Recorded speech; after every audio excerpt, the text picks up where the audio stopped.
Olá, realistas, tudo bem? Gente, bora falar sobre estresse pós-traumático? Vamos lá. Quero aqui mostrar para vocês uma paciente perguntando por que ela não consegue lembrar de algumas coisas que acontecem na vida dela e se ela tem dislexia ou se tem hiperatividade ou isso, aquilo. Falei que a gente tem que olhar tudo desde o início para a gente poder dar o diagnóstico, porque o diagnóstico não é assim repentino, né? Mas pelo que ela recorda, é que depois da vivência dela com o narcisista, a vida dela ficou um pouco assim estranha. No sentido do que, gente? No que tange a memória. Nós sabemos o quê? Que temos o registro RAM, que é o registro automático de memória. Então, o próprio nome já diz que as nossas memórias se dão de modo automático. Então, se nós sofremos traumas com o narcisista, o que acontece com a gente?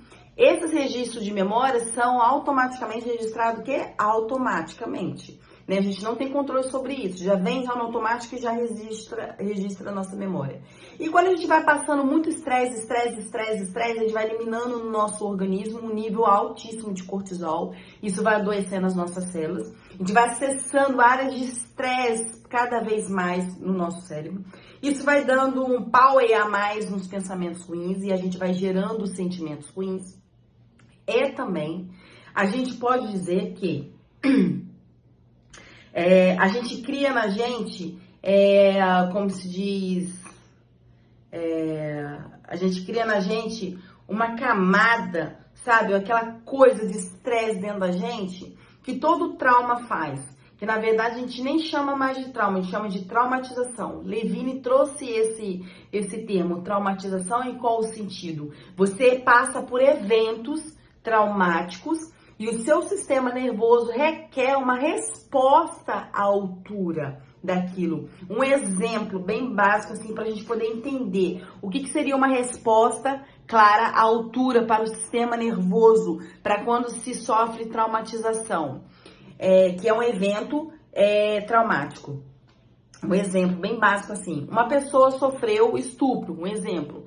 Se a forma com que a pessoa chega para as outras pessoas e conta aquilo, se a pessoa é ignorada, se a pessoa é estuprada novamente, se a pessoa não é acolhida, isso tudo gera um estresse pós-traumático muito grande dentro da pessoa, porque o sistema nervoso requer uma resposta à altura para que a gente consiga mexer ali naquela traumatização, para que a gente consiga ressignificar, para que a gente consiga de alguma forma trabalhar naquela traumatização, de modo que com o tempo a gente vai dissolvendo, melhorando aquele estágio de traumatização. E aí essa pessoa vai dizer para outra pessoa que sofreu o abuso sexual, né, o estupro, e as outras pessoas não acolhem, não dão a devida atenção, não dão a resposta à altura daquilo que sofreu.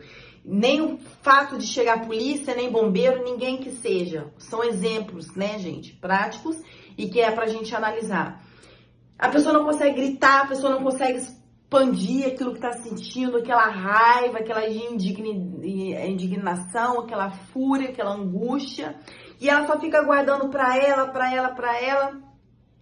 E aí, o que acontece? Há uma obstrução, há um acúmulo de estresse. E aquilo vai correndo a pessoa por dentro, porque ela vai revivendo aquele power, ela vai abrindo mais e mais a janela killer dentro dela, que são as janelas traumáticas e não as janelas light, que são os acontecimentos bons. Então, quanto mais você vai dando power e vai revisitando aquela janela killer, mais você vai fortificando aquela traumatização, né? Você vai criando redes neurais a partir daquela traumatização. Então, é preciso que o sistema nervoso dê uma resposta à altura daquele momento traumático, para que você libere, para que há uma desobstrução. Por isso que a gente fala que tem uma técnica TDC, que é técnica de descompressão. TDC, técnica de descompressão corporal, porque toda pessoa que passa um evento traumático, ela precisa descomprimir o corpo daquele estresse, ela precisa dar uma resposta à altura do seu sistema nervoso, e aí diferentemente daquela vítima que sofreu também um estupro, que ela é acolhida, ela consegue gritar ali naquela hora, chega a polícia, ela consegue uma rede de apoio, ela começa a ressignificar, aos poucos ela consegue um apoio psicológico. Então veja que algumas vítimas conseguem ressignificar aquela traumatização e outras não, com mais facilidades, ou sim ou não, com menos ou mais facilidade por conta disso, por conta das respostas que o sistema nervoso tem mediante aquela traumatização, mediante a resiliência que nós temos, ou seja, problemas que a gente já venceu na vida, e a gente tem, né, essa capacidade de voltar e revisitar os momentos traumáticos que a gente venceu e pegar como aprendizado para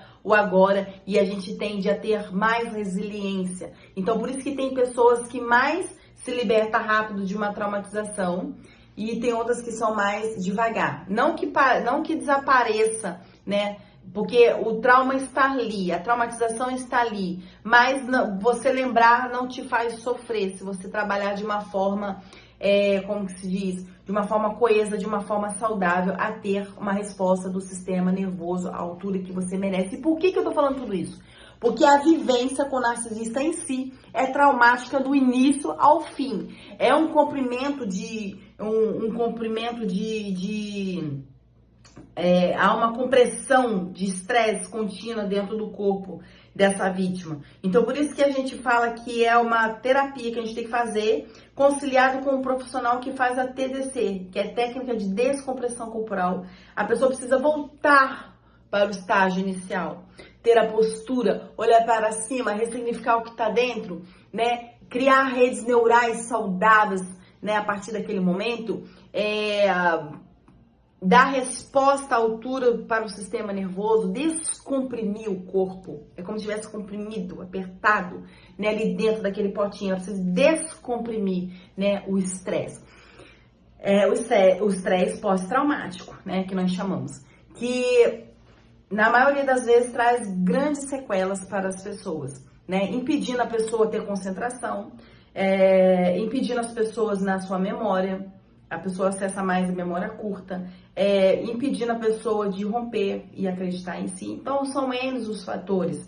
Na maioria das vezes, dá fibromialgia na pessoa, né? Por quê? Por conta daquilo que nós falamos aqui N vezes, né? Que quando a gente era embrião dentro da nossa mãe, a mesma camada que faz a extensão da formação da nossa pele é a mesma que faz parte do sistema nervoso.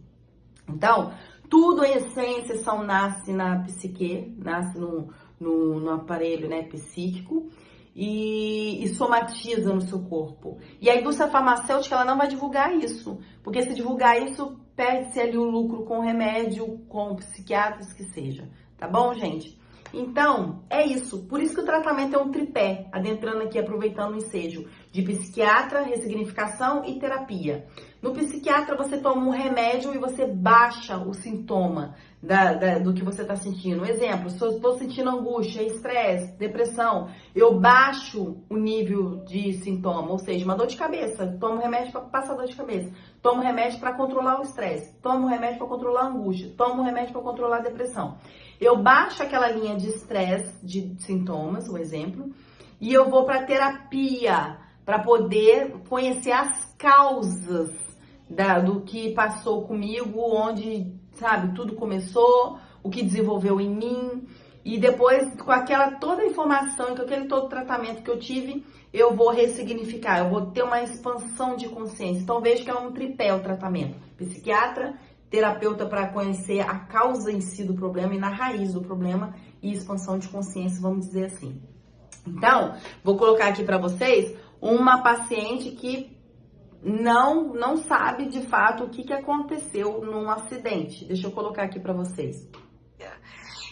Me deixando com o coração acelerado, estranha. E só que aquilo ali, aquele choque foi naquela hora. Na hora que eu levantei do carro, eu vi o rapaz na moto e eu não conseguia nem assimilar que ele tinha batido a minha moto. Eu sei que eu virei e falei assim, no meu carro, eu falei assim, de onde que esse rapaz surgiu? Perguntei. Ele falou assim, eu vim aqui da avenida.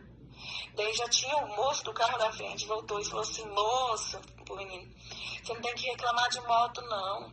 Você tem que ver uma coisa, que a moto pode ter estragado, ficar um pouquinho caro com conserto, mas você não teve nenhum arranhão.